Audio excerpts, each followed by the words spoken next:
인생에 힘들고 괴롭고 이 엄청난 낭떠러지와 같은 그런 역경과 고난이 있었을 때 사실 우리가 의지할 수 있는 것, 우리 불자들이 의지할 수 있는 것은 여러분 사실 기도밖에 없습니다.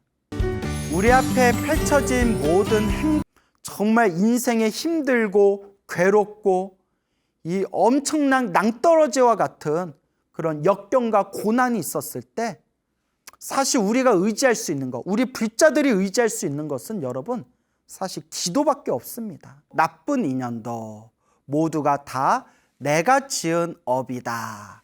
그래서 우리 부처님의 경전을 보면 초기 경전에서 대승경전에 이르기까지 부처님의 팔만대장경에 항상 윤회와 인과 업보와 이 업의 인연의 세계에 대해서 끊임없이 부처님께서 설법하고 계십니다. 우리가 살아가면서 우리가 수많은 이 생사윤회의 흐름 속에 태어나고 죽고 태어나고 죽는 수많은 윤회의 흐름 속에서 우리는 몸과 말과 생각으로 알고 지었건 모르고 지었건 수많은 업들을 지으면서 이 윤회의 세상을 돌고 돌고 돌고 있습니다. 때로는 참으로 훌륭한 선업을 지을 때도 있고 때로는 엄청난 악업, 큰 악업을 지을 때도 있습니다. 이렇게 선업과 악업이 서로가 서로 얽히고 설키고 설키고 얽히면서 이 생사윤회의 흐름 속에서 법내망상에 갇혀 내가 지은 업대로, 행복은 행복대로, 불행은 불행대로, 좋은 일은 좋은 일대로, 나쁜 일은 나쁜 일대로, 좋은 인연은 좋은 인연대로, 나쁜 인연은 나쁜 인연대로 내가 지은 업보 따라서 살아가고 있습니다. 우리가 인생을 살아갈 때 정말 어쩔 수 없이 내 힘으로는 도저히 감당할 수 없는 힘들고 괴롭고 답답한 일을 겪게 되었을 때 우리 불자들이, 우리 부처님의 제자들이 의지할 수 있는 가장 훌륭하고 뛰어난 의지처는 바로 불보살님의 가피입니다. 간절하고 정성스럽게 불보살님께 기도하고 복과 선업과 공덕을 닦아서 자신의 운명을 아름답게 바꾸어 나간 그런 수많은 분들의 이야기가 지금까지도 아름답게 전해지고 있습니다. 옛날 이야기를 하나 들려드릴까 합니다. 옛날에 중국의 남북조 시대 때 그때 송나라에 노씨성을 가진, 성이 노씨입니다. 노씨성을 가진 10살짜리 어린 여자아이가 있었다고 합니다. 이 어린 여자아이가 이제 10살이면 굉장히 이제 아직은 그런 이제 어린 애지 않습니까? 10살이 되었을 때 갑자기 이유를 알 수 없는 그런 깊은 중병에 걸려가지고 깊은 그런 병에 걸려서 그렇게 사경을 헤맬 정도로 목숨이 위급할 정도로 그렇게 큰 병에 걸려 고생을 하게 되었다고 합니다. 아무리 좋은 의약을 아이에게 먹이고 좋은 의원을 불러도 도무지 병세가 나을 기미가 없었다고 합니다. 그렇게 수많은 이제 의학과 또 수많은 의원들을 불렀지만 이 어린 여자아이의 병은 쉽게 낫지가 않았다고 합니다. 그때 그 당시에 석법제라는 스님이 계셨다고 합니다. 이 석법제라는 스님이 그 어린 여자아이의 몸이 아픈 어린 여자아이의 이제 아버지께 찾아와서 그 아버지에게 이렇게 이야기했다고 합니다. 저 어린아이가 저렇게 깊은 병에 걸린 것은 아마도 전생의 업병일 것입니다. 전생의 업병이 아닐까 생각이 됩니다. 그러니까 이번 생에 얻게 된 병이 아니라 과거 전생에 지은 업 때문에, 과거 전생에 지었던 악업 때문에 생긴 병이라는 것이죠. 그래서 이 법제 스님이 하시는 말씀이 전생의 업으로 인해서 생긴 병은 이번 생에 그런 어떤 의학으로서 쉽게 고칠 수가 없습니다. 근데 좋은 방법이 있습니다. 마땅히 부처님께 간절하고 정성스럽게 부처님께 기도를 한다면 혹 이 병이 나을 수도 있을 것입니다. 그러니 매일매일 아이가 목욕제게 하고 매일매일 아이가 매일 목욕을 하고 그렇게 정갈한 몸과 마음으로 매일매일 부처님께 간절하게 기도할 수 있도록 아이에게 이제 기도를 시키십시오라고 그 법제 스님이 간곡하게 이야기를 했다고 합니다. 그래서 이 아버지가, 어린 여자아이의 아버지가 그 이야기를 듣고, 스님의 이야기를 듣고 일리가 있겠다 싶었는지 이제 그날로 집에다가 관세음 보살상을 집에 이렇게 모셨다고 합니다. 관세음 보살님의 보살상, 관세음 보살상을 집에다 모셔놓고 이제 비록 10살이고 몸이 아픈 아이지만 아이에게, 자, 네가 이렇게 몸이 아픈 것은 네가 전생에 지은 업병이라고 하는구나. 네가 지은 업은 네가 닦아야 되지 않겠니? 그러니 매일매일 기도를 하거라 라고 하면서 어린 여자아이에게 매일매일 관세음 보살님상 앞에서 간절하게 정성스럽게 염불을 하도록 시켰다고 합니다. 근데 이제 10살짜리한테, 몸이 아픈 10살짜리한테 관세음 보살님에게 막 이렇게 기도시키고 염불시키는 게 사실 쉬운 건 아니거든요. 쉬운 게 아닌데 또 이제 전생에 어떤 착한 뿌리, 성근이 있었는지 법제 스님에게 아이를 기도시킨다면 아이의 업병이 나을 수도 있을 겁니다 라는 말을 듣고서 집에다 관세음 보살상을 모셔놓은 이 아버지의 마음이나 또 아버지가 염불하라고 했다고 또 고지곳대로 아버지 말대로 그 어린 여자아이가, 10살짜리 몸이 아픈 어린 여자아이가 관세음 보살님께 간절히 기도할 수 있는 그 어린아이의 마음도 과거 전생에서부터 지었던 착한 뿌리, 성근이 있었기 때문에 가능한 것이 아니겠냐라는 그런 생각이 듭니다. 그래서 이 어린 여자아이가 관세음 보살님 앞에서 7일 7야, 그러니까 7일 밤낮을 이제 가리지 않고 7일 동안 간절하게 관세음 보살님 앞에서 매일매일 목욕제게 하고, 그리고 관세음 보살 앞에서 간절하게 정성껏 관세음 보살을 불렀다고 합니다. 생각해 보세요. 그 10살짜리 어린 여자아이가 그렇게 정성스럽고 간절하게 그 작은 손을 합장하고 관세음 보살님을 향해서 정성스럽게 이제 염불을 했다는 것을 한번 상상해 보시기 바랍니다. 정말 놀라운 일이 아닐 수가 없겠죠. 근데 예전부터 큰 스님들도 그런 말씀을 하셨고, 그리고 기도가피를 받으신 그런 수많은 불자님들의 이야기를 살펴보면 유독 그런 어린 아이들, 애들이 기도하는 게 굉장히 좀 기도빨이 빠르다라는 것을 가끔 느낄 때가 있습니다.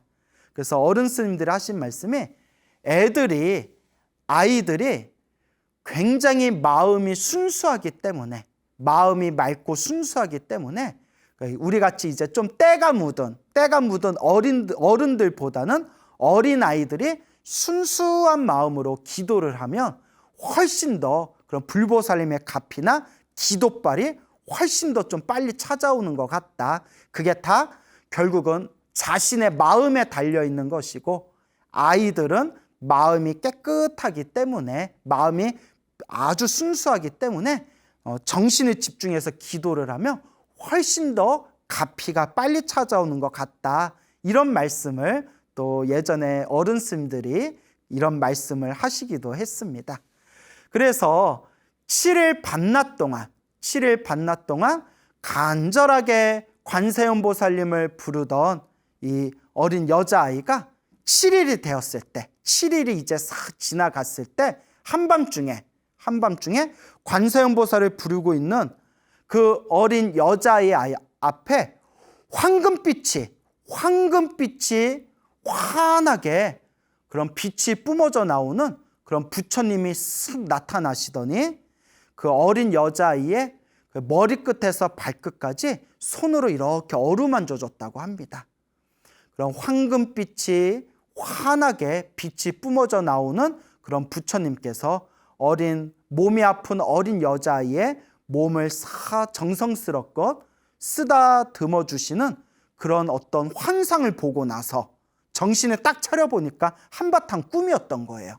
그런데 그와 같은 7일 동안 기도를 하고 황금빛 부처님이 나타나셔서 어린 여자아이, 이 노씨 성을 가진 10살 된 몸이 아픈 어린 여자아이의 몸을 싹 만져주는 그런 비몽사몽의 그런 환상을 겪고 난 뒤에 그동안 그토록 괴롭히던 병이 흔적도 없이 싹 사라졌다고 합니다. 흔적도 없이 싹 사라지게 되었다. 자, 이와 같이 부처님의 가피로, 관세음보살님의 가피로 이와같이 병고에서 벗어난 이 아이가 나중에 나이가 차서 부처님의 은혜를 갚고자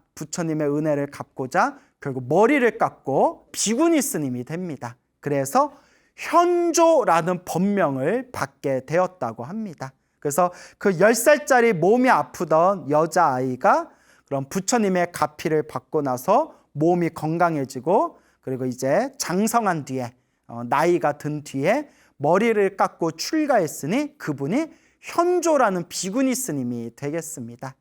이 현조 스님은 말 그대로 부처님 은혜를 갚고자 정말 부처님의 가피를 어렸을 때 생생하게 체험하였고 부처님의 은혜를 갚고자 이제 머리를 깎고 출가했잖아요.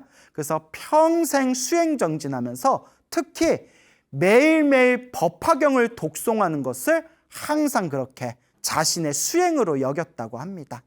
그렇게 37년 동안 그렇게 소박하게 그리고 깨끗하고 맑고 청정하게 수행을 하시면서 37년 동안 매일매일 법화경을 독송하시면서 항상 마음속으로 발언하시기를 다음 세상에는 도솔천 내원궁에 태어나기를 발언했다고 합니다. 도솔천 내원궁은 미래 세상에 오실 부처님이신 미륵보살님이 지금 계시고 있는 세상을 도솔천 내원궁이라고 부릅니다. 그래서 우리가 무슨 도소람 혹은 내원암, 그래서 도솔자나 내원자가 들어가는 곳은 이렇게 미륵신앙하고 관계가 되어 있습니다. 그래서 다음 세상에는 도솔천 내원궁에 태어나 미륵보살님을 챙겨나옵기를 항상 마음으로 발언하면서 그렇게 법화경을 독송하셨다고 합니다. 그렇게 평생을 법화경을 독송하시면서 맑고 깨끗하게 수행하시던 이 현조 비구니 스님께서 어느 날 대중들에게 경전을 조성하기 위해서, 그러니까 아마 법화경이겠죠? 법화경을 조성하기 위해서, 법화경 책을 찍기 위해서 이제 탁발을 나가셨다고 합니다. 멀리 탁발을 나가시면서 대중들에게 내가 잠시 멀리 탁발을 갔다 오겠습니다 라고 대중들에게 고한 뒤에 그렇게 절을 나가신 뒤로는 영영 소식이 끊겨져서 그 뒤로는 그분이 어디로 가셨는지를 알 길이 없었다. 이제 이렇게 기록이 남아 있다고 합니다. 어쨌거나 이와 같이 한 아이가 정말 죽을 병에 걸렸을 때 간절하게 부처님께 그리고 관세음보살님께 기도해서 크나큰 가피를 받고 부처님의 은혜를 갚기 위해서 머리 깎고 출가해서 평생 동안 맑고 깨끗하게 수행정진한 그런 어떤 비구니 스님의 이야기가 지금까지 전해지고 있습니다. 근데 이런 이야기가 굉장히 많습니다. 그 옛날부터 내려온 이야기나 지금 이 순간에도 지금 이 현대 지금에도 그런 가피를 받으신 불자님들 중에서 부처님의 은혜를 갖기 위해서 머리 깎고 출가하셔가지고 지금도 수행을 열심히 하고 계시는 그런 스님들이 제법 많습니다. 그래서 오늘은 또 정말 인생의 큰 고통과 괴로움을 만났는데 그 고통과 괴로움 속에서 정말 기도 수행하시고 기도 정진해서 불보살님의 가피를 통해 이 고통과 괴로움을 벗어나고 이 역경을 잘 이겨내고 부처님의 은혜를 갚기 위해 머리 깎고 출가하신 그런 비구니 스님들 이야기를 제가 또 몇 가지 소개할까 합니다. 지금 들려드릴 이야기는 약 20년 전쯤에, 약 20년 전이면 이제 뭐 얼마 안 되죠. 저도 출가한 지 20년이 좀 넘었거든요. 20 몇 년 정도 되는데 약 20년 전쯤에 이제 머리를 깎고 출가하신 어느 비구니 스님의 이야기가 되겠습니다. 이 비구니 스님이 원래 4남매 중에 셋째였다고 합니다. 4남매 중에 셋째였는데 집안에 무슨 그런 업장, 큰 업보가 있었는지 위로 언니가 2명이 있었는데 위로 2명이었던 언니가 2명 다 어린 나이에 일찍 세상을 떠났다고 합니다. 아유, 부모님 마음이 얼마나 찢어졌을까요? 1명도 아니고 2명이 그러니까 어린 나이에 뭐 갑자기 세상을 떠나게 되었다고 합니다. 그리고 밑으로 남동생이 있었는데 밑으로 있었던 남동생도 갑자기 세상을 떠나버렸대요.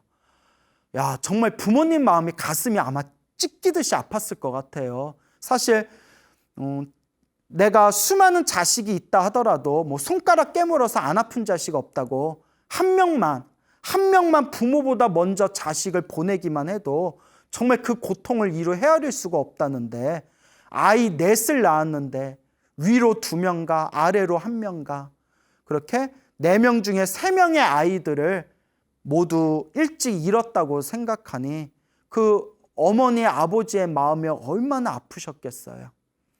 어쨌거나 이 비구니 스님이 4남매 중에 셋째였는데 위로 언니 2분은 어린 나이에 일찍 세상을 떠나고 또 아래로 남동생이 있었는데 남동생도 갑자기 세상을 떠나고 이제 자기 혼자 남았는데 자기도 그렇게 어렸을 때부터 잔병치레가 많았대요. 몸이 아주 허약하고 잔병치레가 많았답니다. 그러니까 그 가족의 아이들한테 뭔가 좀 좋지 못한 그런 업보가 좀 있었던 것 같아요. 이것도 이런 얘기 하는 것 자체가 좀 미안한 얘기지만 전생에 무언가 숙제가 있고 무언가 빚이 있었기 때문에 또 이런 어떤 고난과 괴로움이 있는 거겠죠. 또 그런 빚과 숙제를 잘 닦는 것 자체가 사실 불교의 수행이지 않습니까?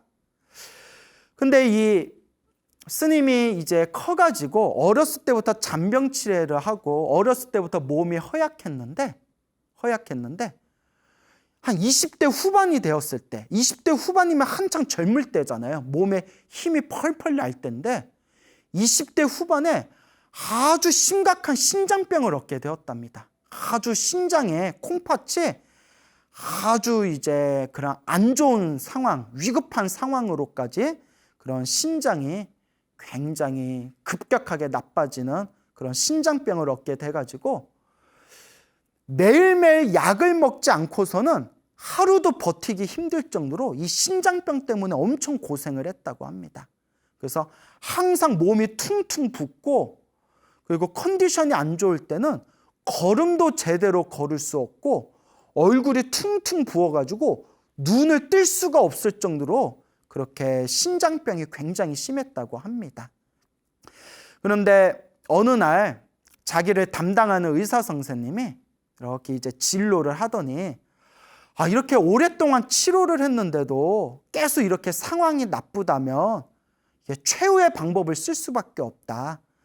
양쪽 신장을 다 제거하고 신장 이식 수술을 받아야 된다라는 그런 이야기까지 하는 거예요.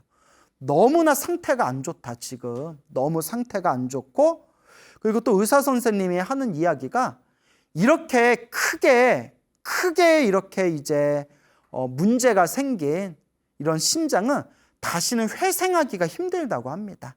다시 신장이 원래 상태로 돌아올 수 있는 수준은 이미 건너가 버렸고 지금 극단적인 상황에서는 신장, 콩팥을 떼어내고 신장 이식 수술을 받아야 되지 않겠느냐, 이제 이런 이야기를 할 정도였다고 합니다.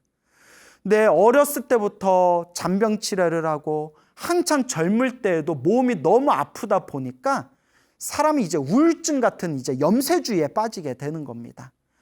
아, 신장 이식 수술 받아서 살면 뭐하냐. 그냥 만사가 다 귀찮은 거예요. 매일매일 하루하루 그 병의 고통, 괴로움 때문에 이제 겨우겨우 그냥 약으로 버티면서 겨우겨우 살아가는 삶이 너무너무 지긋한 거예요. 그래서 그냥 이 세상을 다 포기해버리고 싶다. 그냥 죽고 싶다. 도무지 인생에 희망이 없더래요. 모든 걸 다 놓아버리고 이 지긋지긋한 괴로움에서 그냥 죽어버리고 싶다라는 그런 이제 우울한 그런 부정적인 마음이 꽉 차게 되었다고 합니다. 그러다가 이제 몸 상태가 너무 안 좋아져서 서울대 병원으로 옮겼대요. 서울대 병원으로 옮겼는데 그 서울대 병원에 그 지하에 그 병원 법당이 있더랍니다. 병원 법당. 근데 이분이 이제 불자였나 봐요. 그 병원 법당에를 이렇게 갔는데 병원 법당에 갔더니 거기 왜 노스님이 계시더래요. 노스님이. 연세가 드신 노스님이 이렇게 계시더니 자기를 딱 보더니 에휴, 전생의 업장이 너무나 두꺼워서 전생의 업보 때문에 이렇게 지금 고생하는 거다. 너는 전생에 살생의 업보가 많아서 살생의 업보, 살아있는 생명을 많이 죽인 살생의 업보가 너무 두꺼워서 지금 이렇게 이 업병으로 이렇게 고생하는 것이다. 이렇게 이제 이야기를 하더래요. 그러면서 이렇게 전화번호 적어주시면서 언제 한번 상담을 와라. 이렇게 이제 이야기를 하더랍니다. 그래서 이제 혹시나 하는 마음에 연락처를 가지고 이제 노스님 절에 가서 노스님을 찾아뵀대요. 그래서 노스님한테 자기 힘들고 괴롭고 답답한 이야기를 다 털어놓으면서 자기가 이제 어떻게 해야 될지 모르겠다. 너무 사는 게 괴롭다. 너무 힘들다. 너무 몸이 아프다. 모든 걸 다 포기하고 싶다. 이제 이렇게 이제 노스님께 자기 속마음을 다 털어놨겠죠. 그 노스님께서 이렇게 이제 들으신 뒤에 이제 하시는 말씀이 이 모든 게 다 자기가 지은 업이다. 그러니 내 말대로 해라. 네가 살 길은 기도밖에 없다. 기도를 열심히 해서 만약에 죽더라도 기도를 열심히 하면 죽을 때 죽더라도 편안하게 마음 편안하게 세상을 떠날 수 있을 것이요. 혹 기도를 열심히 하면 그 병이 다 이제 사라지고 건강을 되찾을 수 있을 것이다. 그러니까 살면 살고 죽으면 죽고 살고 죽음에 연연하지 말고 죽을 때 죽더라도 기도 열심히 하면 죽을 때 마음 편안하게 죽을 수가 있고 그러면 다음 생에 더 좋은 몸을 받게 될 거고 만약에 살게 된다면 부처님 은혜 갚는 마음으로 머리 깎고 출가해서 평생 동안 사람을 도와주는, 사람을 돕고 그렇게 봉사하는 그런 출가 수행자의 삶을 살아라라고 노스님이 말씀하시면서 이렇게 얘기하더랍니다. 하루에 딱 6시간만 자고 하루에 6시간 이상은 자지 말고 하루에 한 6시간만 자고 밥 먹고 화장실 가는 시간 빼고는 하루 종일 기도해라. 아침에 눈 뜨면 저녁에 잠들 때까지 하루 종일 기도해라. 그렇게 이제 노스님이 이야기를 하더랍니다. 그러면서 노스님께서 어디 저기 납골당이 있는 사찰을 가르쳐 주더래요. 납골당이 있는 사찰. 납골당이 있는 사찰을 이제 소개시켜 주면서 거기서 21일 동안 지장 기도를 하면서 거기서 사람의 그런 삶과 죽음에 대해서 그렇게 한번 잘 마음을 이렇게 정리하고 이 삶과 죽음에 대해서 이렇게 진지하게 고민을 한번 해봐라 라고 하면서 그 납골당이 있는 그런 사찰을 노스님이 소개해 줘가지고 그 납골당이 있는 사찰에 이제 잠시 들어가게 되었다고 합니다. 그러니까 납골당으로 있는 사찰로 보낸 이유가 이제 딱 와닿더래요. 매일매일마다 죽은 사람들을 싣고 연구차가 오고 수많은 그런 죽음의 갈래길 속에서 그렇게 세상을 떠난 수많은 천차만별의 사람들의 그런 모습들이 그렇게 이제 그 납골당으로 찾아오고 또 심지어는 한 가족이 한날 한시에 모두 다 죽어가지고 그렇게 이제 또 납골당으로 오는 경우도 있고, 그렇게 이제 수많은 사람들의 어떤 죽음과 관계된 그런 어떤 모습들을 이렇게 바라보면서 그렇게 마음에 이런 생각이 들더래요. 아, 나도 어차피 죽으면 저렇게 화장터에서 한 줌 뼈가루가 될 뿐인데, 결국 내가 이 죽고 난 뒤에는 결국 다 흩어지고 저렇게 한 줌의 뼈가루만 남을 뿐인데 내가 무엇을 그리 집착할 게 있겠는가라고 이렇게 마음이 정리가 되더랍니다. 그래서 그 납골당에 있는 사찰에서 21일 동안 그렇게 수많은 죽음의 모습들을 바라보면서 마음 정리를 하면서 21일 동안 지장기도를 잘 마쳤대요. 21일 동안 지장기도를 잘 마치고 이제 마음에 이제 새로운 마음의 정리가 된 상태에서 그 노스님께 다시 찾아왔답니다. 그리고 노스님께 스님이 말씀하신 대로 기도 한번 해보겠습니다. 스님이 시키신 대로 제가 한번 오직 기도 한번 하겠습니다 라고 그렇게 노스님께 맹세한 뒤에 매일매일 아침에 눈 뜨면 저녁에 잠들 때까지 간절하게 기도를 했다고 합니다. 간절하게 이렇게 기도를 했는데 결과적으로는 몇 년이 지난 뒤에 콩팥을 떼지 않았대요. 콩팥도 떼지 않았을 뿐더러 지금 이 상태면 오래 못 산다라고 했던 그런 이야기까지 들었는데 지금도 멀쩡하게 잘 살고 있고, 더더구나 절대 이 신장이 다시 원래 상태로 돌아갈 수가 없을 겁니다 라고 그렇게까지 이제 의사에게 진단을 받았는데 머리를 깎고 출가해서 비구니 스님이 되어 이렇게 수행할 수 있을 정도로 건강을 되찾았다고 합니다. 그래서 이 비구니 스님께서 그 노스님이 말씀하신 대로 네가 살 길은 기도밖에 없다. 만약에 죽더라도 마음 편안하게 죽을 수 있을 것이고, 만약에 네가 살게 된다면 부처님 은혜를 갚는 마음으로 머리 깎고 출가해서 평생 사람들한테 봉사하는 그런 사람들을 도와주는 그런 길을 걷도록 해라 라는, 그때 우연히 만났던, 사실 불교에서는 우연이라는 게 없죠. 모든 게 다 인연법이죠. 그와 같이 만났던 노스님의 말씀대로 완전히 의사도 도저히 이 신장은 다시 이제 정상으로 돌아가기가 힘듭니다. 돌아갈 수 없습니다 라는 이야기까지 들었음에도 불구하고 이제 건강을 되찾아서 결국은 머리 깎고 출가하신 어느 비구니 스님의 이야기가 있습니다. 이런 이야기 들으면 너무 놀랍지 않습니까? 그래서 그분께서 지금 어디 계시는지는 모르겠지만 아마 지금도 어디선가 약 20여 년 전쯤에 출가하신 스님이시니까 지금도 어디선가 아마 수행을 잘 하면서 그렇게 살아가고 계시지 않을까 생각이 듭니다. 몇십 년 전에 이제 어느 여인이 있었습니다. 몇십 년 전에 어느 한 여인이 있었는데 어린 나이에 이제 시집을 갔어요. 어린 나이에 시집을 갔는데 첫날 밤에 남편에게 소박을 맞았대요. 그래서 남편한테 소박을 맞고 친정으로는 돌아갈 수가 없고 신혼 첫날 밤에 소박을 맞은 상태에서 시댁에서 3년 동안 시집살이를 했다고 합니다. 도저히 지금 이 시대에서는 상상도 못할 일이죠. 정말 옛날 캐캐 묵은 옛날 무슨 조선시대 그런 시대에서나 들어봄직한 그런 일들이지 지금 현대 이 시대에서는 상상도 못할 일이죠. 근데 그게 바로 불과 몇십 년 전 일입니다. 불과 몇십 년 전.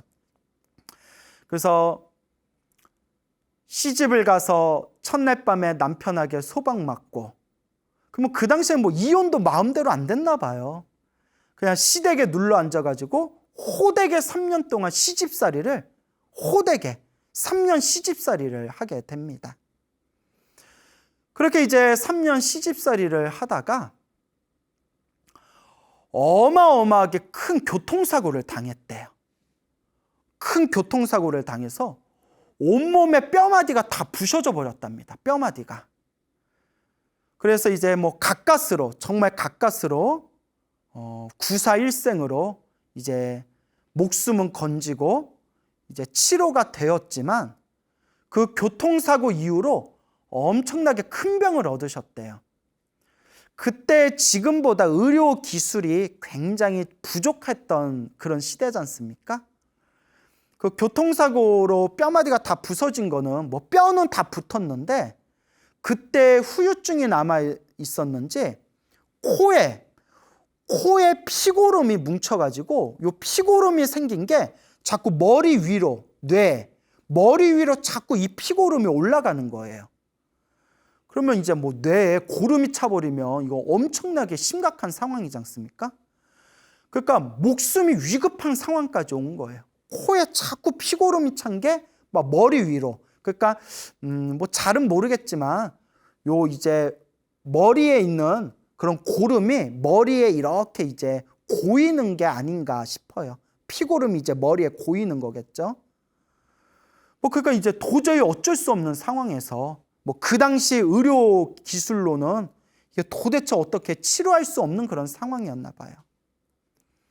그래서 이제 파혼당하고 몸은 이제 너덜너덜, 너무나 건강은 쇠약해지고, 그리고 목숨이 위급할 정도로, 언제 죽어도 모를 정도로 그렇게 심각한 중병을 얻었을 때, 그래, 마지막이다 생각하고 절에 들어가서 기도를 올렸다고 합니다. 정말 인생에 힘들고 괴롭고 이 엄청난 낭떠러지와 같은 그런 역경과 고난이 있었을 때, 사실 우리가 의지할 수 있는 것, 우리 불자들이 의지할 수 있는 것은 여러분 사실 기도밖에 없습니다. 병원 가서 치료할 수 있는 병은 빨리 병원을 가야 돼요. 변호사를 만나서 해결할 수 있는 일은 빨리 변호사를 만나야 돼요. 주변에서 해결할 수 있는 일은 빨리 주변의 도움을 받아야 됩니다. 근데 인생을 살다 보면 너무나 힘들고 괴롭고 도저히 어찌할 수 없는 망망대해에 혼자 고립무원이 된 것 같은 그런 낭떠러지 위에, 그런 홀로 절벽 위에 서 있는 듯한 그런 역경을 만났을 때, 그때 우리는 내 모든 것을 다 내려놓고 오로지 간절히, 오로지 정성스럽게 기도해야 됩니다. 요 여인은 결국 머리에만 이제 피고름이 고이다 보니까 도저히 손 쓸 방법이 없고, 언제 죽어도 알 수 없을 정도로 그런 시한부 같은, 그런 시한폭탄 같은 그런 삶 속에서, 내 인생은 왜 이렇게 팔자가 기구할까? 왜 이렇게 나는 업이 두꺼울까? 내 팔자는 왜 이렇게 괴롭고 힘든 것일까? 그리고 그 속에서 선택한 것이 내 인생의 마지막이다 생각하고 이제 절에 들어가서 기도를 합니다. 근데 기도를 할 때 여러분들도 이제 경험이 있으시겠지만 저도 경험이 있는데, 정말 아프고 힘들고 괴로울 때 기도가 정말 간절한 기도가 돼요. 이렇게 막 룰루랄라 할 때 그냥 시간 쪽에서 하는 기도는 그냥 시간 채우는 기도 같은 느낌이고, 물론 그거라도 해야 되지만, 정말 막 아프고 정말 막 힘들고 정말 막 괴롭고 막 어찌할 수 없을 때, 그때 나오는 연불이, 진짜 간절한 연불이 여기 막 밑바닥에서 올라옵니다. 아마 불자님들도 많이 경험하셨을 거예요. 정말 머리에 불이 붙었을 때 그런 심정으로 기도가 되지 않습니까? 그러니까 그 여인이 모든 게 다 마지막이다 생각하고 기도를 했으니 얼마나 간절했겠어요. 새벽마다 매일매일 새벽마다 우물가에서 항상 목욕제계를 했대요. 우물가에 가서 아무도 없을 때, 그리고 깊은 산에 있는 절이니까 또 누가 있었겠어요? 또 같이 사는 분들도 아마 비구니 스님 절에 들어가셨겠죠. 우물가에서 그 찬물로 목욕제계를 하고 깨끗한 옷을 입고 법당에 들어가서 새벽부터 그냥 지쳐서 쓰러질 때까지 항상 매일매일 간절하게 관세음보살을 불렀대요. 간절하게 정성스럽게 그렇게 관세음보살을 불렀다고 합니다. 그렇게 하루, 이틀, 사흘 한결같은 마음으로 매일매일 목욕제계를 하면서 간절하게 관세음보살님을, 그런 피를 뿜는 마음으로 관세음보살님을 부르고 염불하였을 때, 그렇게 21일이 딱 지났대요. 21일, 37은 21일. 21일이 딱 지났을 때 아주 생생한 꿈을 꿨대요. 그 꿈이 친정 어머니가 나타나셨대요. 어머니. 참 어머니라는 존재가 우리 인생에 있어서 너무나 소중하고 그리운 그런 존재지 않습니까? 꿈에 친정 어머니가 나타나더니 이렇게 손을 붙들고 매일매일 자기가 목욕제계 했던, 법당에 들어가기 전에 새벽마다 목욕제계 했던 그 우물가에 친정 어머니가 이렇게 데려오더니 그 우물가에서 물을 떠가지고 그 물로 자기의 피고름을 싹 닦아주더래요. 친정 어머니가. 그 우물가에서 매일매일 목욕제계 하던 그 우물가에서 친정 어머니가 물을 떠가지고 자기 몸에 있는 피고름들을 싹 깨끗하게, 친정 어머니가 깨끗하게 이렇게 씻겨내려 주더랍니다.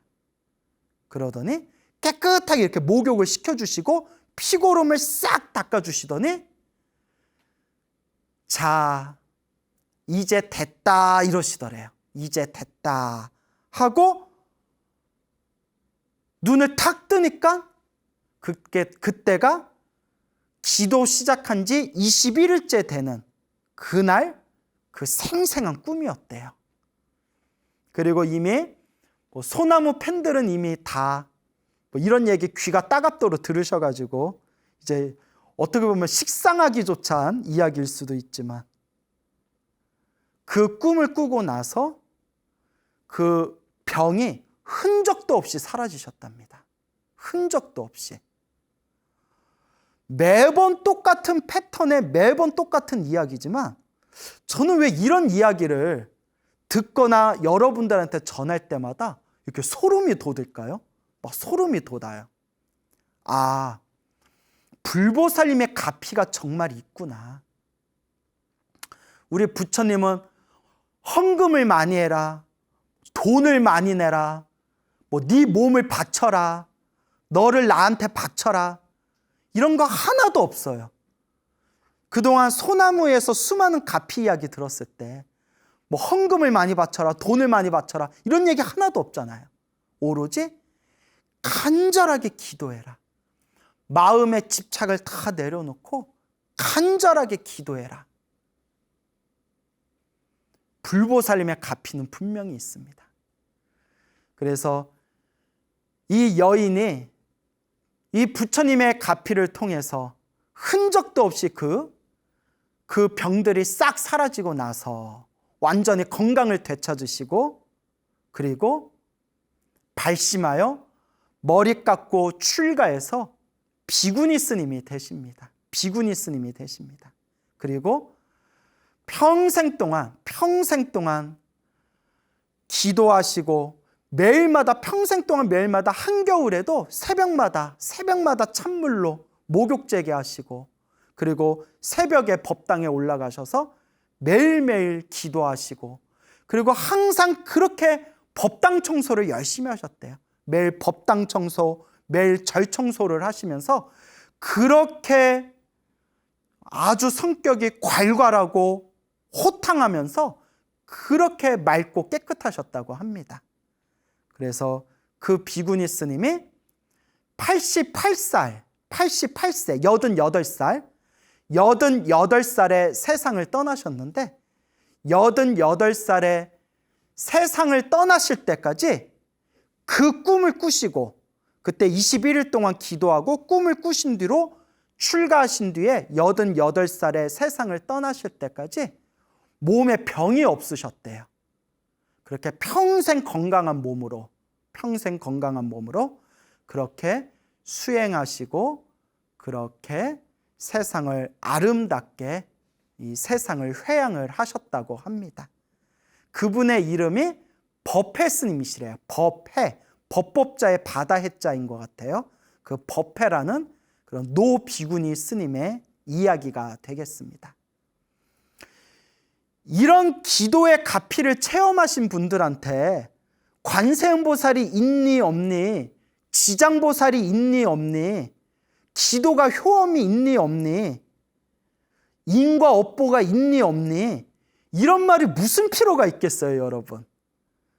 순 머리로 따지는 아르말이나 일으키는 사람들이 몸으로 체험하지 못하고 자기 지식으로, 자기 마음대로, 자기 시각으로 재단할 뿐이지, 몸으로 체험하고 마음으로 체험한 분들에게 기도가 효과가 있나요? 정말 가피가 있나요? 정말 관세음보살, 지장보살 가피, 영험이 있는 겁니까? 이런 말이 무슨 필요가 있겠습니까? 내가 체험을 했는데. 그래서 저는 여러분들에게 항상 말씀드립니다. 여러분, 불교는 지식의 종교가 아니라 체험의 종교입니다. 내가 기도하고 내가 수행하고 내가 복과 선업과 공덕을 닦아야 된다.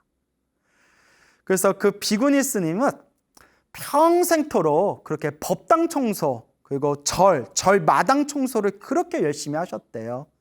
그래서 항상 스님이신데도 항상 법당을 깨끗하고 정결하게 항상 그렇게 법당을 관리하셨는데 평소에 주변 사람들한테 이렇게 말씀하셨답니다. 부처님 도량을 청소하는 게 얼마나 큰 공덕인지 아느냐. 요 부처님을 모셔놓은 법당을 청소하는 게 얼마나 큰 공덕인 줄 아느냐.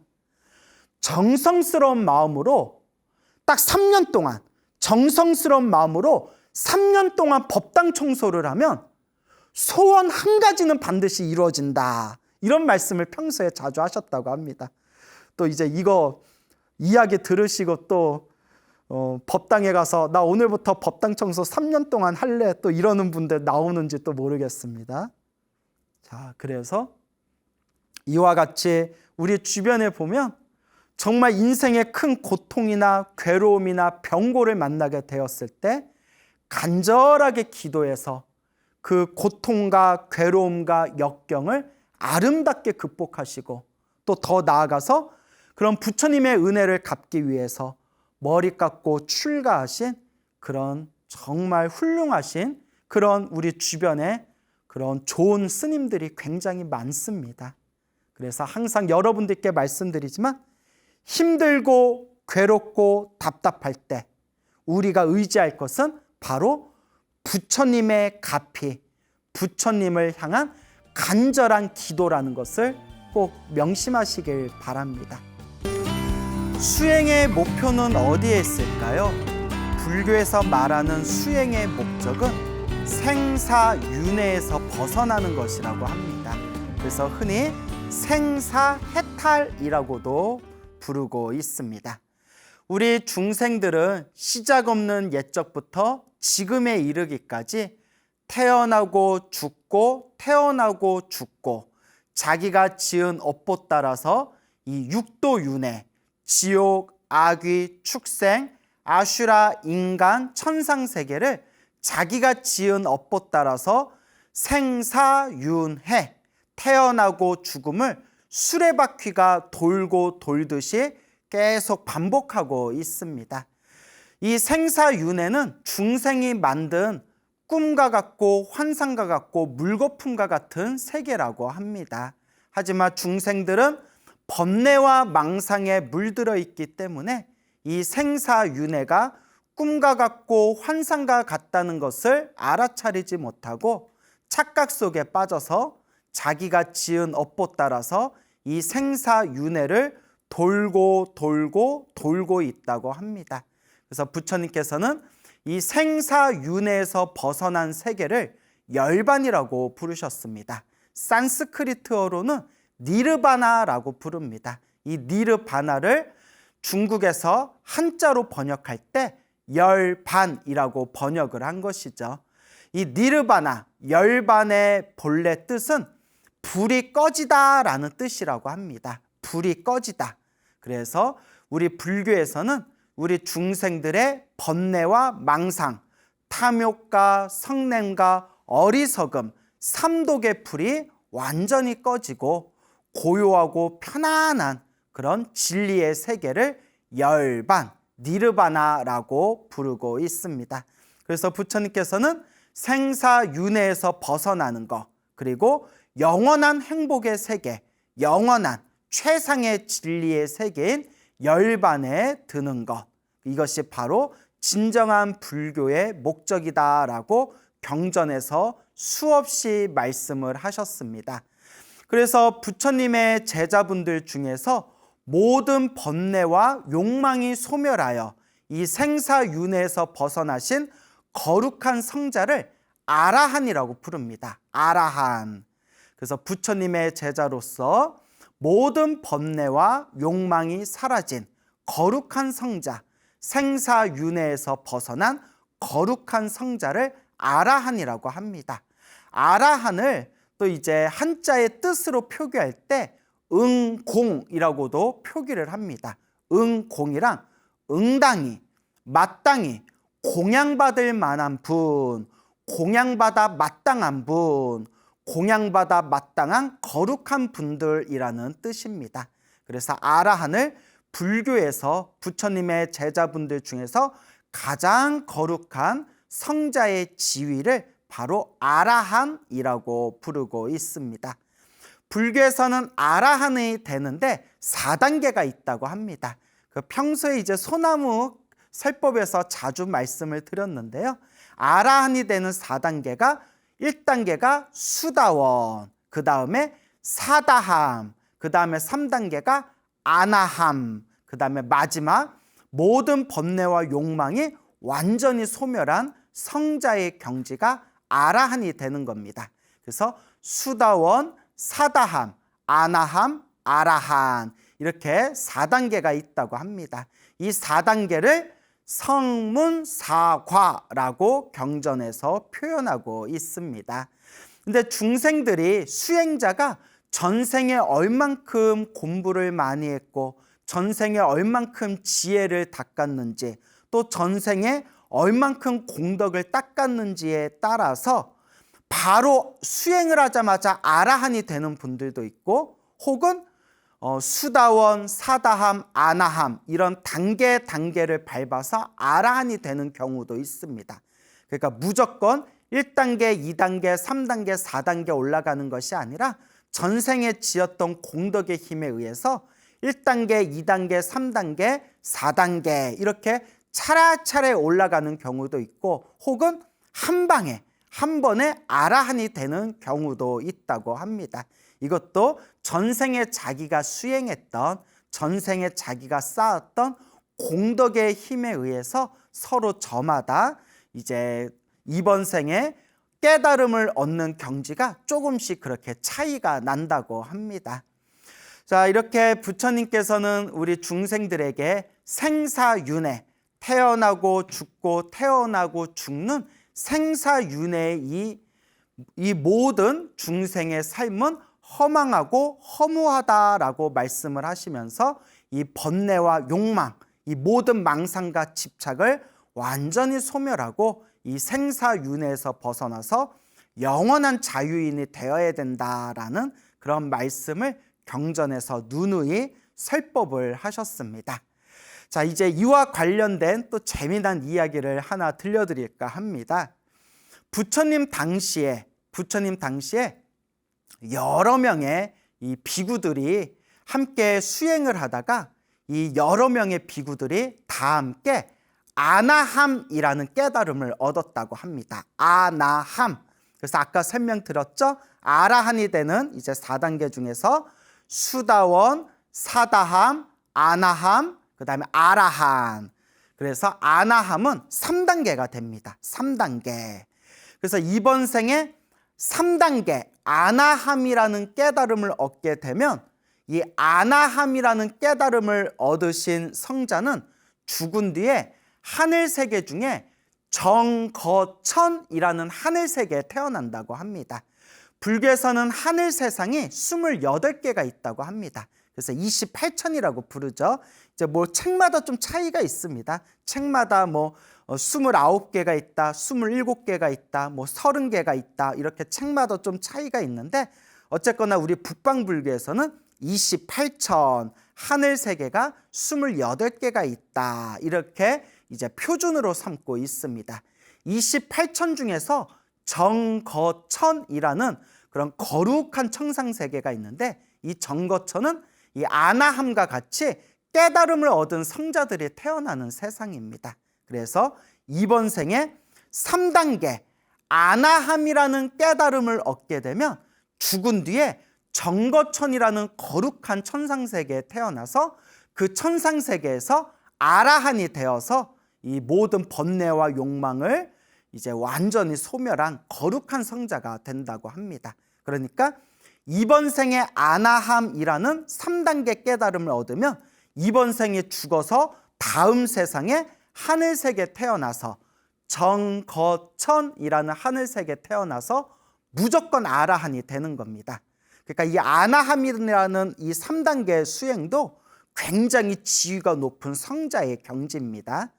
자, 그래서 수다원, 사다함, 아나함, 그 다음에 이제 마지막 경지인 완전한 거룩한 성자의 경지인 그런 이제 아라한의 경지가 있는데 이 여러 명의 비구 스님들이, 이 많은 비구 스님들이 아나함이라는 3단계 깨달음을 얻고 나서 이렇게 생각을 했다고 합니다. 우리는 계율을 잘 지키고, 그리고 우리는 계율도 잘 지키면서 또 경전도 외우고 있고 수행도 잘하고 있고 그리고 삼매와 신통을 얻었고 그리고 우리는 아나함이라는 깨달음의 경지도 얻었다. 아나함의 경지에 이르렀으니 우리가 원하기만 하면 얼마든지 아라한이 될 수가 있다. 이렇게 약간 교만한 마음이 조금 생겼나 봅니다. 그래서 우리는 지금 계율도 잘 지키고 수행도 잘하고 있고 경전도 다 외웠고 깊은 삼매와 선정과 신통도 얻었고 더더구나 이번 생에 지금 아나함이라는 3단계의 깨달음까지 다 얻었다. 그러니까 우리가 조금만 노력하면 이번 생에 얼마든지 아라한도 될 수가 있을 것이다. 이제 이런 마음들을 일으켰다고 합니다. 그렇게 얼마의 시간이 지난 뒤에 이 아나함을 얻으신 이 3단계의 깨달음, 아나함의 깨달음을 얻으신 이 비구 스님들께서 이렇게 부처님께 가서 석가모니 부처님께 삼배를 올리고 석가모니 부처님께 인사를 올렸다고 합니다.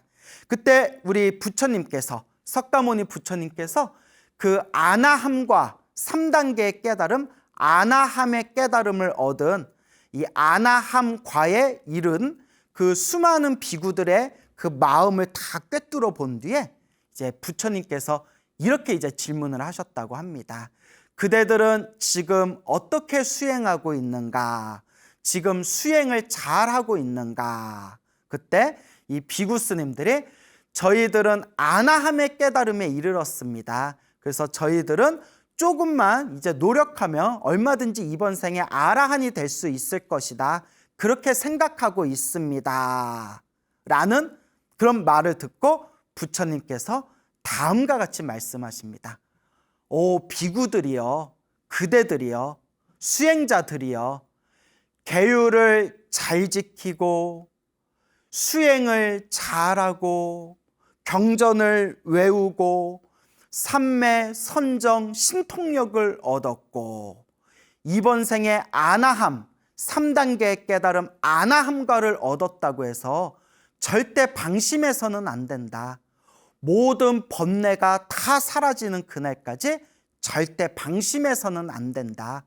모든 번뇌와 욕망이 사라지고 나서야 진정한 행복, 영원한 행복을 얻을 수 있는 것이고, 그렇게 모든 번뇌와 욕망이 다 사라져야 진정한 깨달음이요 수행의 완성에 이르렀다고 말할 수 있으리라 라고 부처님께서 그 비구들에게 간곡하게 설법을 하십니다. 그리고 부처님께서 다음과 같은 개송을 설하십니다. 계율을 지키고 고행을 하고 경전을 외우고 삼매를 얻고 조용한 곳에서 홀로 살면서 다른 사람들이 누리지 못하는 출가자의 기쁨을 누린다고 해서 대단하다고 생각하지 말라. 오 비구들이여, 번뇌를 다 없애지 못하고서 일이 끝났다고 방심하지 말아라 라고 부처님께서 간곡하게 이제 설법을 하셨다고 합니다. 이 말에 이제 자극을 받은 그 아나함과 3단계 아나함과에 이르른 수많은 비구 스님들이 이 부처님의 말씀에 큰 자극을 받고 더 열심히 수행을 해서 결국 이번 생에 거룩한 아라한이 되었다라는 그런 이야기가 지금까지 전해지고 있습니다. 그래서 이와 같이 우리 중생들 마음에는 정말 끈적끈적한 뿌리 깊은 번뇌와 망상, 욕망과 집착들이 있습니다. 그래서 우리 주변에 있는 사람들을 보면 공부를 조금 했다고 해서 수행을 조금 하고 마음이 조금 편안한 경지를 조금 맛봤다고 해서 혹은 그냥 자그마한 지혜라든가 자그마한 깨달음을 얻었다고 해서 마치 대단한 경지에 이르렀다. 내가 대단한 깨달음에 이르렀다. 내가 이 정도 수행을 했으니까 내가 조금 쉬어도 되지 않을까. 이런 엄청난 교만심을 일으킬 때가 있습니다. 하지만 부처님께서 분명히 말씀하십니다. 번뇌를 다 없애지 못하고서 이 번뇌와 욕망과 집착과 망상, 이 무명을 완전히 뿌리 뽑지 않고서 절대 방심하지 말아라. 번뇌를 다 없애지 못하고서 일이 끝났다고, 일이 없다고 절대 방심하지 말아라 라고 부처님께서 말씀하시고 계시는 겁니다. 그래서 부처님께서는 이번 생에 할 수만 있다면 이 번뇌의 망상, 이 번뇌의 뿌리, 이 욕망과 집착의 뿌리를 완전히 뿌리 뽑아서 완전히 소멸해서 이 모든 번뇌와 욕망이 사라진 거룩한 성자, 생사윤회에서 벗어나 열반을 증득한 거룩한 아라한이 되어라 라고 수많은 경전에서 부처님께서 누누이 한결같이 설법하시고 계시는 겁니다. 하지만 이번 생에 아라한이 되는 것은 정말 어렵습니다. 이번 생에 우리 번뇌와 욕망을 완전히 뿌리 뽑는다는 것은 정말 어렵습니다. 내가 정말 제대로 수행이 되었는가 안 되었는가 알려면 딱 3가지를 기억하면 됩니다. 첫째, 내 마음에 탐욕이 있는가 없는가. 둘째, 내 마음에 성냄, 분노가 있는가 없는가. 셋째, 내 마음에 어리석음이 있는가 없는가. 그래서 탐, 진, 치, 삼독, 탐욕과 성냄과 어리석음이 있는가 없는가. 내 자신을 있는 그대로 바라보면 내 수행이 깊은지, 내 수행이 아직 부족한지를 얼마든지 우리가 객관적으로 살펴볼 수가 있습니다. 하지만 깊은 번뇌의 어리석음 속에 이 눈에 그냥 먹구름이 끼어버리면 마음 안에 탐욕과 성냄과 어리석음이 가득하면서도 마치 내가 대단한 깨달음을 얻은 것처럼 엄청난 착각과 엄청난 망상 속에 살아가는 그런 사람들도 제법 많습니다. 그래서 부처님의 가르침을 공부하는 우리 수행자들은 내 마음을 객관적으로 바라보면서 내 마음에 탐욕과 성냄과 어리석음이 있는가 없는가, 있는 그대로 바라보면서 탐욕과 성냄과 어리석음이 조금이라도 있다면 내 수행이 아직도 부족하구나라는 겸허한 마음으로 끊임없이 꾸준히 수행하면서 마음을 닦아야 됩니다. 그래서 불교에서는 적어도 아라하는 대야, 아라한의 경지에는 이르러야 탐욕과 성냄과 어리석음이 소멸한다라고 경전에서 이야기하고 있습니다. 그래서 우리가 이번 생에 아라한이 되는 것은 굉장히 어려운 일이지만 그래도 마음으로 항상 생사윤회에서 벗어나 탐진치, 삼독을 완전히 뿌리 뽑고 번뇌와 망상을 소멸하고 거룩한 그런 부처님의 제자가 되기 위해서 이 열반과 해탈과 깨달음을 얻기 위해서 수행하겠다라는 마음으로 꾸준히 마음을 닦으면 혹 이번 생에 아라한이 못 되었다 하더라도 이번 생에 공부한 그 수행의 씨앗이 우리 마음자리에 뿌리를 내리고 언젠가는 거룩한 깨달음의 열매로 활짝 꽃피우게 될 것입니다. 그래서 한결같은 마음으로 절대 내 마음에 속지 말고 이 탐욕과 성냄과 어리석음에 절대 속지 말고 오로지 부처님의 바른 깨달음을 얻기 위해서 지금 비록 우리가 부족한 존재지만 항상 목표를 잘 설정해서 우리가 올바르게 이렇게 수행을 해야 된다라는 것을 여러분들께서 마음에 잘 되새기시기를 바랍니다. 부처님 당시에 있었던 일입니다.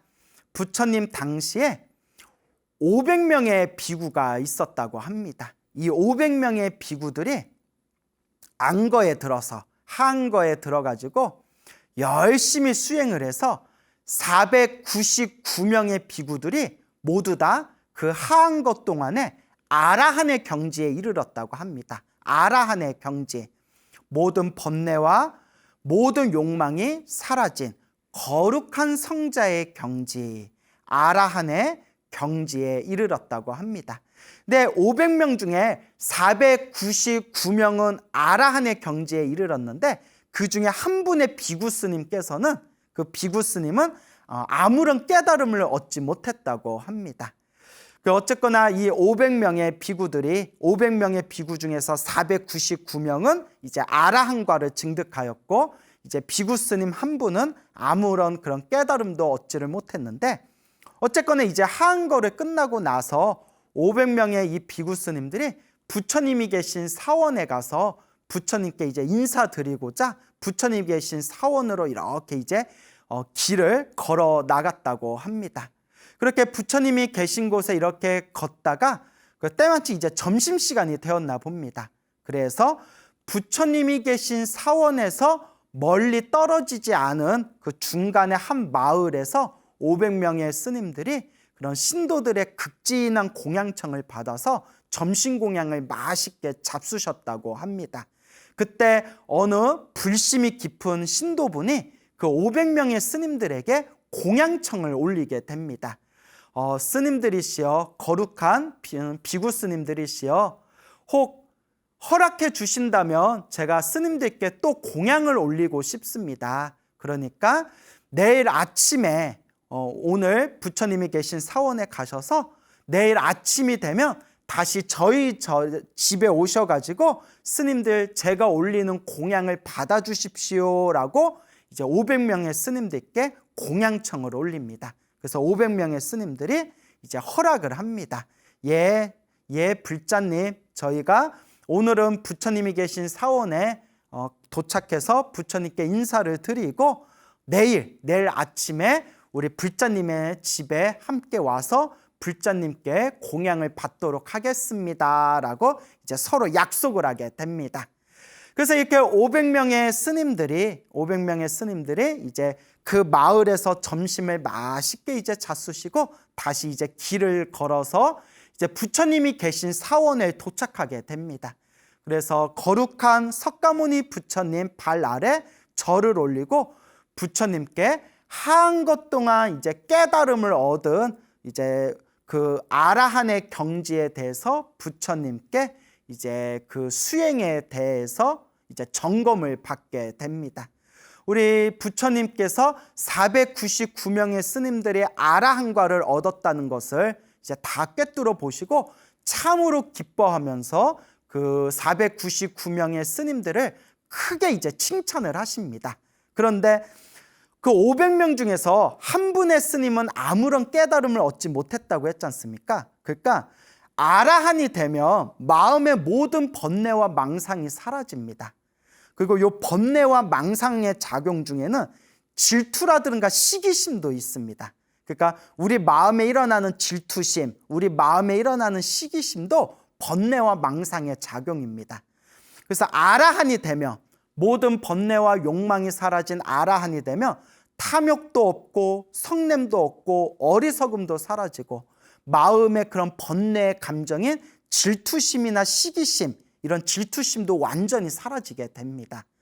그런데 그 500명 중에 그 깨달음을 얻지 못한 한 분의 비구 스님이 이제 깨달음을 얻지 못하고 우리 중생과 똑같은 그런 감정의 상태이다 보니까 마음에서 엄청난 그런 질투심이 일어나게 됩니다. 그래서 속으로 무슨 생각을 하냐면, 아, 부처님께서 저 499명의 아라한과를 얻은 저 비구들에게는 참으로 칭찬하고 기뻐하고 저렇게 좋은 이야기를 해주면서 아무런 깨달음을 얻지 못한 나한테는 아무런 관심이 없으시구나, 혼자 이런 망상을 일으킵니다. 부처님께서는 마음이 자비롭고 평등하시기 때문에 착한 사람이나 악한 사람이나 똑같이 평등하게 바라보신다고 합니다. 그리고 깨달음을 얻은 아라한이나 아무런 깨달음을 얻지 못한 일반 범부 중생이나 부처님은 자비심의 눈으로 평등하게 바라보신다고 합니다. 그런데 혼자 이제 망상에 빠져버린 겁니다. 이제 혼자 자기의 마음 속에 온갖 번뇌와 망상이 가득하다 보니까 혼자 질투심에 빠져가지고, 우리 부처님께서 아라한과를 얻은 499명의 스님들한테만 칭찬하고 좋은 이야기 해주고 아무런 깨달음을 얻지 못한 나는 이렇게 거들떠도 보지 않는구나, 아우 미워, 막 이러면서 그렇게 이제 자기 혼자 망상에 빠져들게 됩니다. 그러면서 이 비구 스님이 어떤 생각을 하냐면, 그래, 나도 빨리 아라한이 되면, 빨리 아라한과를 얻으면 부처님이 나를 칭찬해 주시고 부처님께서 나에게 좋은 말을 해주시고 부처님께서 나에게 관심을 주실 것이다 라고 생각합니다. 그래서 이 비구스님이 약간 애정결핍증이 있었나 봐요. 애정결핍이 있었는지 그 부처님한테 막 관심 받고 싶어서, 우리가 이런 걸 좀 관심종자라고 부르지 않습니까? 그래서 애정결핍이 있는 약간 관종이었는지 이 비구스님이 좋은 마음으로, 뭐 중생을 제도해야 되겠다라는 마음으로 아라한이 돼야지라는 마음을 일으키는 게 아니라 나도 부처님한테 관심 받아야지라는 마음으로 나도 빨리 아라한이 돼야 되겠다, 이제 이런 생각을 일으키게 됩니다. 그래서 그날 이제 저녁에 이제 이 500명의 비구 스님들이 부처님께 이제 마지막 인사를 드리면서, 부처님, 저희는 내일 아침에 일찍 일어나서 오늘 어느 신도와 약속한 공양청에 가야 됩니다. 부처님, 내일은 저희들이 아침에 일찍 일어나서 저 마을에 가서 신도의 공양청을 받겠습니다 라고 이제 부처님께 말씀을 드리고 이제 작별 인사를 드립니다. 그러니까 부처님께서 그래, 그와 같이 하거라 라고 이제 헤어지게 됐는데, 그날 다른 499명의 스님들은 그 사원에 있는 방에 들어가서 잠을 자고 있을 때, 저녁과 한밤중에 요 깨달음을 얻지 못한 요 비구 스님은 그런 어떤 질투심 혹은 부러움 혹은 부처님께 관심 받고 싶은 그런 애정결핍의 마음, 뭐 이런 게 막 뒤섞여 가지고 내가 빨리 아라한을 돼야지, 내가 빨리 아라한과를 얻어야지, 내가 빨리 아라한의 깨달음을 얻어야지, 이런 욕심으로 이제 밤에 이제 수행을 했다고 합니다. 근데 밤에 앉아서 수행하려니까 너무 졸린 거예요. 너무 이렇게 졸음이 쏟아지다 보니까, 그래서 우리 불교 명상 중에 앉아서 하는 명상을 좌선이라고 부르고요. 이렇게 걸으면서 하는 걷기 명상이 있습니다. 천천히 이렇게 한 발자국 한 발자국 걸으면서 내 몸과 마음을 관찰하는 걷기 명상이 있는데, 이 걷기 명상을 이제 우리 한문 불교에서는 경행이라고 표현합니다. 경행. 그래서 이 경행을 하면서, 걷기 명상을 하면서 이렇게 수행을 했는데, 너무나 한밤중에 너무나 막 새벽에 졸음이 쏟아져 오는 거예요. 너무 졸음이 쏟아지다 보니까 졸음에 빠져가지고 비틀비틀 걷다가 그만 발을 헛디뎌서 꽈당 하고 넘어졌는데, 발이 걸려가지고 꽈당 하고 넘어질 때, 그때 그만 다리가 부러지고 맙니다. 그러니까 졸음 속에서 꾸벅꾸벅 졸면서 억지로 이렇게 걷기 명상을 하다가 발을 실수로 발이 걸려가지고 아마 크게 넘어졌나 봅니다. 그러니까 넘어지면서 다리가 똑 하고 부러져 버린 거예요. 그러니까 재수 없는 사람은 뭐 뒤로 넘어져도 코가 깨진다 뭐 이런 속담이 있지 않습니까? 그러니까 뭔가 재수가 없으려니까 그냥 발이 걸려서 넘어졌는데, 아이고 그냥 다리뼈가 똑 하고 부러져 버린 거예요. 너무 안타깝죠. 너무 아파가지고, 뼈 부러지면 당연히 아프지 않습니까? 너무 아파서 으악 하고 고함을 꽥 질렀다고 합니다. 막 비명을 지르니까 너무 아파가지고 방에서 자고 있던 499명의 이 스님들이 우르르 나와서 왜 소리를 지르느냐, 왜 비명을 지르느냐, 왜 고함을 치느냐 하고 이렇게 봤더니, 같이 수행을 했던 그 비구 스님이 이제 그 다리가 부러져서 바닥에 엎어져 있는 것을 보게 됩니다. 그래서 그 다리가 부러진 그 스님을 방으로 옮겨서 아침이 될 때까지 옆에서 간병을 해줬다고 합니다. 그래서 이렇게 간병해주고 그렇게 아침이 흘러가면서 그만 그 공양할 때를 놓쳐가지고 그날 신도와 약속했던 그 마을의 공양청에 가지를 못했다고 합니다.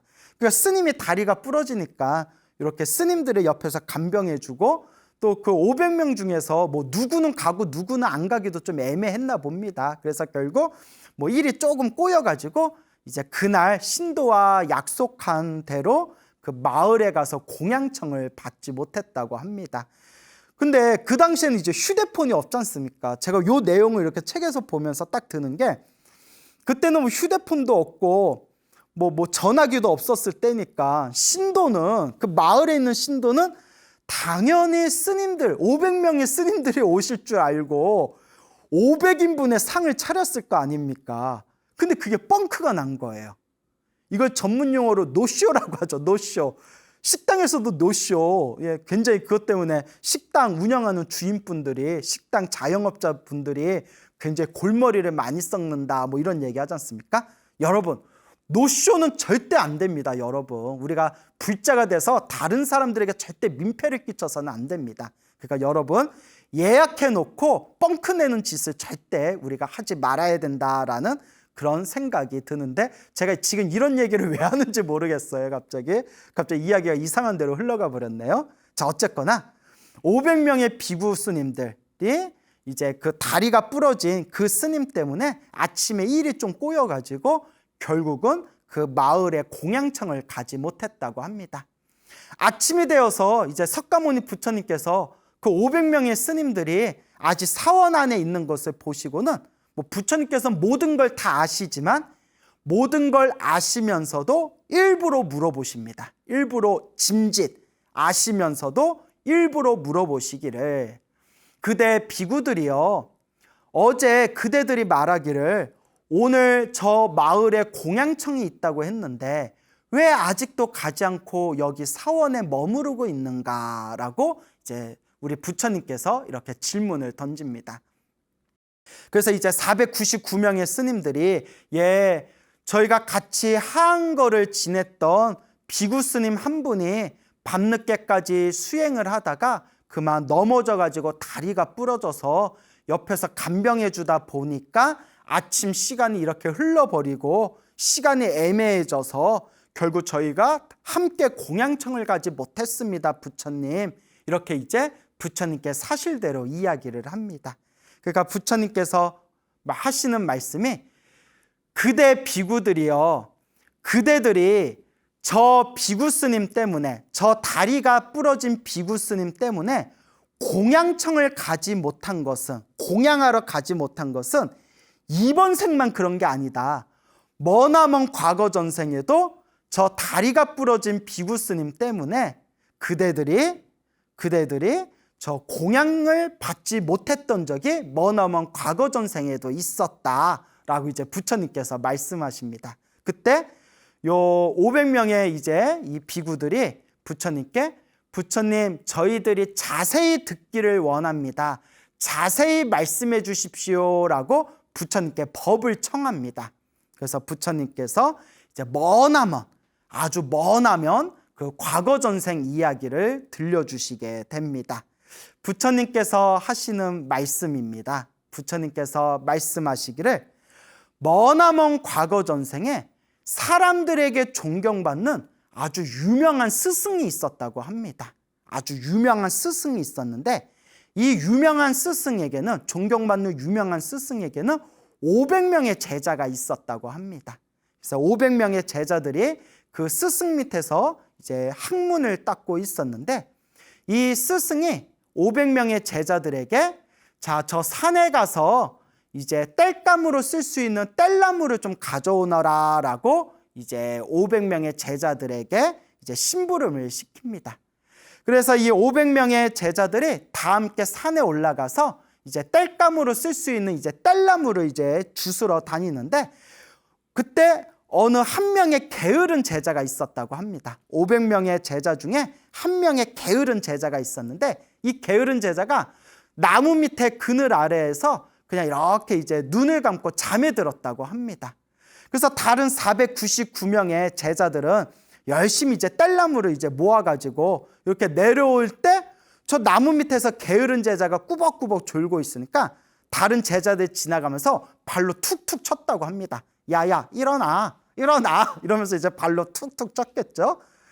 그래서 이제 잠에서 깨고 나서 이 게으른 제자가 그래도 산에 올라왔는데 나도 뭐라도 하나는 주워가야지, 나도 땔나무 하나는 주워가야지 생각이 들려서 졸린 눈을 이렇게 비비면서 그때 물이 먹어가지고 축축하게 습기가 가득한 생나무 있지 않습니까? 생나무 나뭇가지를, 마른 나뭇가지로 착각하고 그걸 이렇게 뜯어내려다가 그만 이제 눈을 또 다치고 맙니다. 뭐 어쨌거나 이 게으른 제자가 그 축축하게 이제 습기가 가득한 그 생나뭇가지를 이제 뜯어가지고 그걸 이제 들고서 이제 집으로 돌아와가지고 다른 499명의 제자들이 모아놓은 마른 나무, 땔나무 위에다가 그 축축한 습기가 가득한 생나뭇가지를 이제 위에다 딱 올려놨다고 합니다. 자, 그래서 이제 그 다음날 아침이 되었을 때,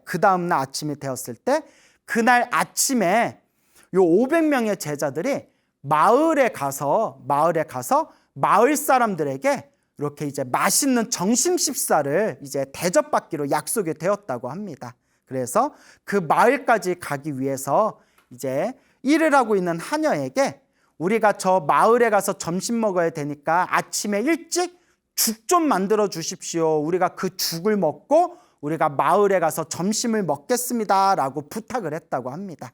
그래서 하녀가 아침에 일찍 일어나가지고 이제 죽을 만들려면 나무 이제 땔감, 나무를 이제 불에 이제 태워가지고 그렇게 이제 보글보글 이제 물을 끓여서 죽을 만들어줘야 하지 않습니까? 근데 하필이면 요 하녀가 그때 새벽에 날씨가 어둑어둑해서 그런지 몰라도 하필이면 땔나무라고 잡은 게 어제 게으른 제자가 가지고 온 축축한 습기가 가득한 생나뭇가지를 가져온 겁니다. 생나뭇가지를 가져와 가지고 그걸 아무리 불을 떼워도 그게 이제 불이 붙질 않는 거예요. 그래서 불이 붙지 않아 가지고 어영부영 하다가 아침에 죽을 끓이지 못했다고 합니다. 그러니까 이 500명의 제자들이 아침에 죽을 든든히 먹고 저 마을까지 걸어가서 점심 먹기로 우리가 약속을 했는데 아침에 죽도 안 끓여놓고 이게 뭐냐, 뭐 그냥 빈속으로 저 마을까지 내려가냐, 뭐 자기네들끼리 막 이런저런 뭐 조금 시비가 붙었나 봅니다. 그래서 결국은 그날 마을에서 점심 식사하기로 한 것을 이제 취소해 버렸다고 합니다. 자, 그래서 부처님께서 이와 같은 말씀을 하면서 그때 그 게으른 제자가 성의 없게 뗄나무를 가져와 가지고 그나마 가져온 그 뗄나무도 습기가 가득한 그 생나뭇가지를 하필이면 가져와 가지고 하녀가 실수로 거기다 불을 붙이려고 했다가 결국 불도 붙지 않고 어영부영 시간만 흘러서 제대로 죽도 먹지 못하고 그것 때문에 마음이 상해가지고 또 점심에 마을에 가서 맛있는 점심 식사를 하는 것도 다 취소가 되었다. 이런 이야기를 하시면서 부처님께서 하시는 말씀이 비구들이여 그때 500명의 제자들을 데리고 있던 그 유명한 스승이 바로 지금 나 석가모니 부처님의 머나먼 전생이었고 그때 500명의 제자들이 지금 그대 500명의 비구들이고 그때 게으름에 빠져있던 그 제자가 바로 이번 생에 저 다리가 부러진 저 비구 스님이다. 그대들이 이번 생에 공양청을 받지 못한 것은 이번 생뿐만이 아니라 저 다리가 부러진 비구 스님 때문에 머나먼 과거 전생에도 그대들이 맛있는 점심 공양을 놓치게 되었던 적이 있었다라는 말씀을 하셨다고 합니다. 그러면서 부처님께서 다음과 같은 개송을 설하십니다. 사실 이 부분이 더 중요한 거예요. 요 앞에 요런 이야기들 믿거나 말거나 머나먼 과거 전생 이야기를 싹 썰을 푸시면서 정말 하시고 싶은 얘기가 바로 부처님이 이와 같이 말씀을 하십니다. 그대들이여 게을러서 일어나야 될 때 일어나지 못하고 게으름에 빠져서 의지가 약한 자는 결코 수행의 결과, 깨달음의 결과를 얻을 수 없으리라 라고 부처님께서 간곡하게 설법하셨다고 합니다. 그래서 부처님께서 마지막 80살에 80살에 세상을 떠나실 때 그 자리에 있었던 수많은 불제자들에게 부처님께서 마지막 남기신 유언이 그대들이여 모든 것이 무상하다. 게으르지 말고 부지런히 정진해라 라고 부처님께서 말씀하셨던 겁니다. 그래서 부처님께서는 이 생사윤회에서 벗어나기 위해서 모든 번뇌와 욕망이 소멸한 거룩한 성자 아라한이 되기 위해서 끊임없이 노력하고 정진해라. 게으름에 빠지지 말고 부지런히 정진해라 라고 말씀하셨던 겁니다. 어떻게 우리 불자님들께서는 하루하루 게으르지 않고 하루하루 매일매일 자신만의 수행을 부지런하게 잘 닦고 계십니까? 시간은 손살같이 빠르다고 했습니다. 언제 저승사자가 우리들을 잡으러 올지 장담할 수가 없습니다. 이 빠른 세월 속에서 매일매일 자신만의 수행을 잘 닦아나가시기 바랍니다. 그리고 한 가지 더 여러분들에게 보태서 설명을 드리자면 오늘 여러분들에게 아라한에 대한 이야기를 들려드리면서 부처님께서 생사윤회에서 벗어나는 아라한이 되기 위해서 열심히 부지런히 수행해야 된다라는 그런 말씀을 누누이 하셨다라고 제가 이제 앞에서 계속 설명을 드렸죠. 그런데 부처님 대승경전 중에서도 최고의 경전이라고 이제 수많은 사람들에게 찬탄받는 묘법연화경, 줄여서 법화경이라고 하죠. 부처님의 진실한 가르침, 부처님의 진실한 말씀이 담겨져 있는 법화경에서는 부처님께서 다음과 같이 설법하십니다. 그대 불자들이여 내가 그대들에게 아라한이 되어라. 생사윤회에서 벗어나고 열반에 들어가라. 아라한이 되어라. 성문 아라한이 되어라 라고 말한 것조차도 사실은 방편법이다. 그대들을 깨달음의 길로 인도하기 위한 그냥 방편법이었을 뿐이고 불자의 진정한 목표는 아라한이 아니다라고 말씀하십니다. 법화경에서. 불자의 진정한 목표는 아라한이 아니다. 그러면 대승경전의 왕이라고 불리우는 이 묘법연화경, 법화경에서는 부처님께서 우리 불자들의 진정한 목표는 뭐라고 하셨을까요? 바로 성불이라고 하셨습니다. 성불. 중생들에게 처음부터 성불해라, 부처가 되어라 라고 말하면 중생들이 겁내고 중생들이 근심에 빠지고 중생들이 두려워하고 중생들이 스스로를 과소평가하기 때문에 중생들에게 일부러 아라한이라는 방편법을 설했을 뿐이지 아라한도 불교의 진정한 목표가 아니다. 아라한을 뛰어넘어서 결국은 모든 지혜와 자비와 복덕과 신통과 모든 것을 완벽하게 갖춘 성불, 부처가 되는 것이 진정한 불교의 목표이다라고 법화경에서 설법하고 계십니다. 그래서 우리 대승불교의 법맥을 잇고 있는 우리 이 한국불교의 불자분들께서도 이제 항상 우리가 마음속에 부처님의 가르침을 공부하면서 거룩하신 부처님, 모든 중생 다 함께 성불하겠습니다. 모든 중생 다 함께 부처님 되겠습니다. 라는 이 발언을 항상 마음에 되새기시기를 바랍니다. 그래서 우리 불자님들도 항상 법회가 끝난 뒤에 서로 인사하면서 뭐라고 인사하죠? 성불하세요 라고 인사하지 않습니까? 이 성불이야말로 우리 불자들이 이루어야 할, 성취해야 할 가장 최상의 목표가 바로 이 성불, 일체 모든 중생이 다 함께 성불하는 것이다 라고 법화경에서 설법하고 계십니다.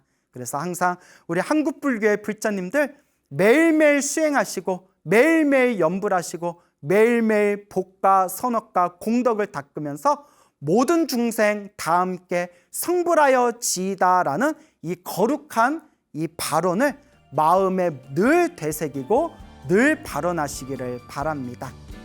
여러분, 행복해지고 싶습니까? 행복한 삶을 창조하고 싶습니까? 복을 지으십시오. 선업을 지으십시오. 공덕을 쌓으십시오. 복과 선업과 공덕의 힘이 여러분들을 진정한 행복의 길로 이끌어 줄 것입니다. 여러분, 성불하십시오.